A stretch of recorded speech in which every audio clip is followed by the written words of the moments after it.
नमस्कार, मैं हूं गीतिका पांडे और आप देख रहे हैं टुडे हिमाचल। हमारे प्यारे राज्य हिमाचल से जुड़ी हुई खबरों को जानने के लिए हमारे चैनल टुडे हिमाचल को जरूर सब्सक्राइब करें और इसके साथ हिमाचल के किस जिले से आप ये वीडियो देख रहे हैं कमेंट बॉक्स में हमें जरूर बताएं।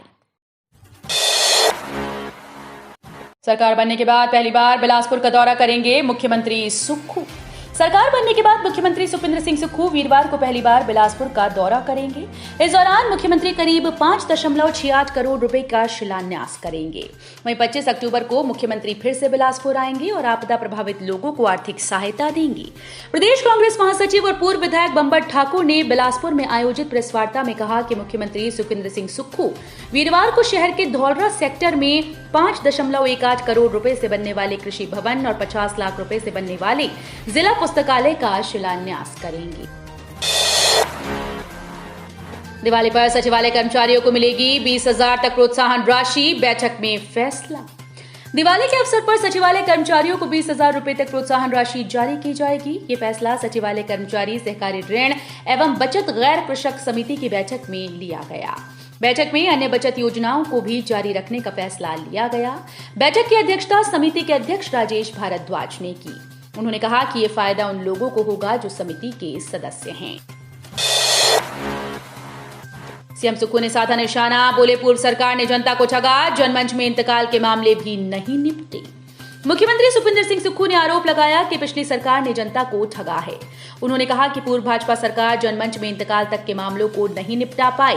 मुख्यमंत्री यहां पत्रकारों से अनौपचारिक बातचीत कर रहे थे। उन्होंने कहा कि राज्य सरकार की तरफ से जारी आपदा राहत पैकेज की शुरुआत मंडी कुल्लू बिलासपुर से की जाएगी। इसके विपरीत केंद्र से आपदा का जायजा लेने के लिए तीसरी टीम आने के बावजूद कोई राहत नहीं मिली। पीएम से मिले पूर्व मुख्यमंत्री जयराम ठाकुर, आपदा से निपटने के लिए प्रदेश को अधिक मदद देने का किया आग्रह। नेता प्रतिपक्ष और पूर्व मुख्यमंत्री जयराम ठाकुर ने बुधवार को प्रधानमंत्री नरेंद्र मोदी से दिल्ली में मुलाकात की।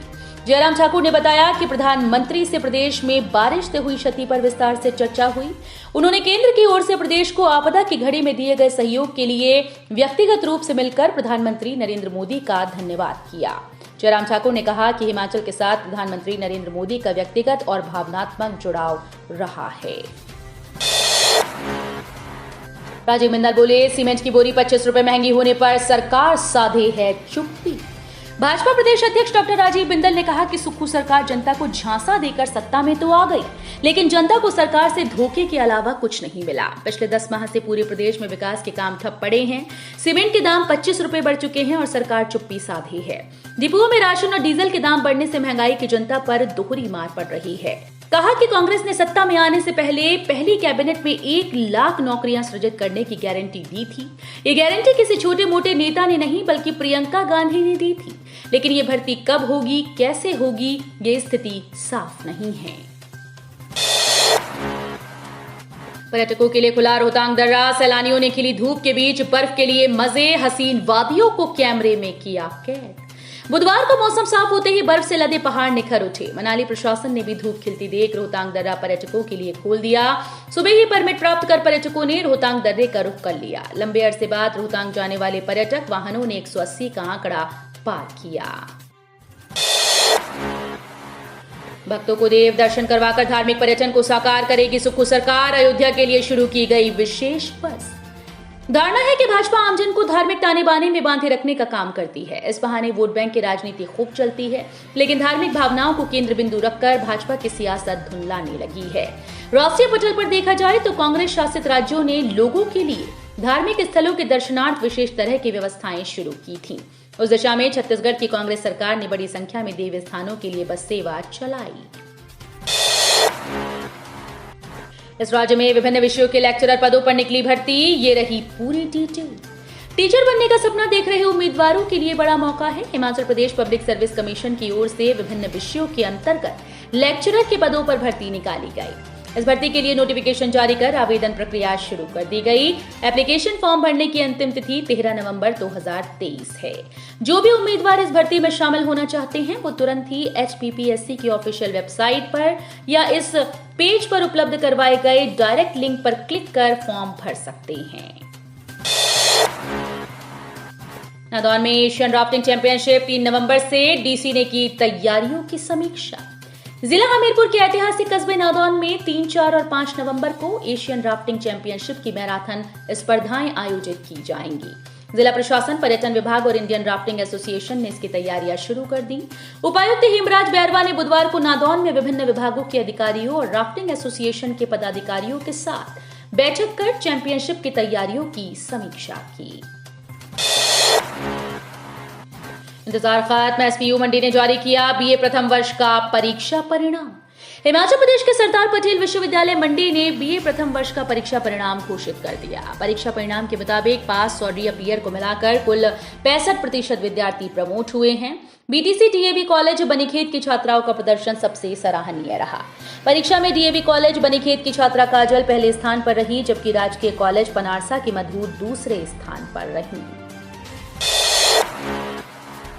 हिमाचल दुर्गम और पहाड़ी प्रदेश जल्द करे प्रत्याशियों की घोषणा, प्रतिभा ने हाईकमान के समक्ष रखी बात। प्रदेश कांग्रेस अध्यक्ष और सांसद प्रतिभा सिंह ने कहा कि लोकसभा चुनाव के लिए पार्टी हाईकमान को हिमाचल की भौगोलिक परिस्थितियों को देखते हुए प्रत्याशियों की घोषणा जल्द कर देनी चाहिए।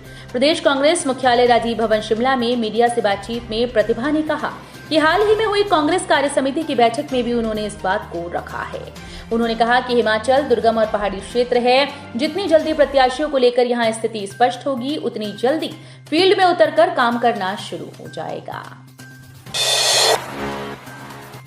नौकरी से निकाले कर्मचारियों व सीटू ने आईजीएमसी के बाहर किया मौन प्रदर्शन, प्रबंधन को दी ये चेतावनी। आईजीएमसी के 200 के करीब सफाई, वार्ड अटेंडेंट, सुरक्षाकर्मी, data entry operator, mess cook helper, lab technician व अन्य कोविड कर्मियों और 24 सुरक्षा कर्मियों को नौकरी से बाहर रखने के मुद्दे पर बुधवार को आईजीएमसी कॉन्ट्रैक्ट वर्कर्स यूनियन संबंधित सीटू ने अस्पताल के बाहर मौन प्रदर्शन किया। प्रदर्शन में सैकड़ों कर्मियों के साथ ही 2 महीने के नवजात शिशु के साथ नौकरी से निकाली गई रेणु ठाकुर व पिछले 1 महीने से 3 ऑपरेशन से गुजरे उनके पति सुरेंद्र ठाकुर भी शामिल हुए। रोजगार चाहिए तो इस तारीख को पहुंच जाएं आईटीआई मंडी, ये कंपनी भरने जा रही 100 पद। औद्योगिक प्रशिक्षण संस्थान मंडी में 26 अक्टूबर को Prerna group Him Tekna private limited company Baddi के लिए कैंपस इंटरव्यू का आयोजन किया जाएगा। संस्थान के प्रधानाचार्य इंजीनियर रविंद्र सिंह बनियाल ने कहा कि साक्षात्कार में फिटर, टर्नर, मशीनिस्ट में आईटीआई कम से कम 45% के साथ पास हों। इसके लिए आयु सीमा 18 से 26 वर्ष के मध्य होनी चाहिए। चयनित उम्मीदवारों को मानदेय 11,200 रुपए प्रतिमाह 8 घंटे के लिए दिया जाएगा, जबकि 10 घंटे के लिए 14,000 रुपए प्रतिमाह दिया जाएगा। डाक विभाग में फर्जी प्रमाण पत्रों पर हथियाली नौकरी, 4 डाक सेवकों के खिलाफ एफआईआर दर्ज। शिमला के ठियोग उपमंडल के तहत 4 युवाओं द्वारा डाक विभाग में फर्जी प्रमाण पत्रों पर ली गई नौकरी लेने का मामला सामने आया। मामले की शिकायत डाक विभाग के इंस्पेक्टर ने पुलिस के पास दर्ज करवाई। एचआरटीसी और निजी बस में टक्कर, बाल बचे यात्री। जिला हमीरपुर से कांगू वाया नेरी बलेचा सड़क पर नेरी के पास बुधवार सुबह 9:30 बजे निजी बस और एचआरटीसी बस के बीच टक्कर हो गई। हादसे में दोनों बसों में सवार यात्री बाल बच गए। तो ये थे हिमाचल प्रदेश से जुड़े हुए आज के ताजा तरीन समाचार। उम्मीद करते हैं आपको जरूर पसंद आए होंगे। थोड़े से भी पसंद आए हो तो चैनल को सब्सक्राइब और वीडियो को लाइक करना बिल्कुल ना भूलें।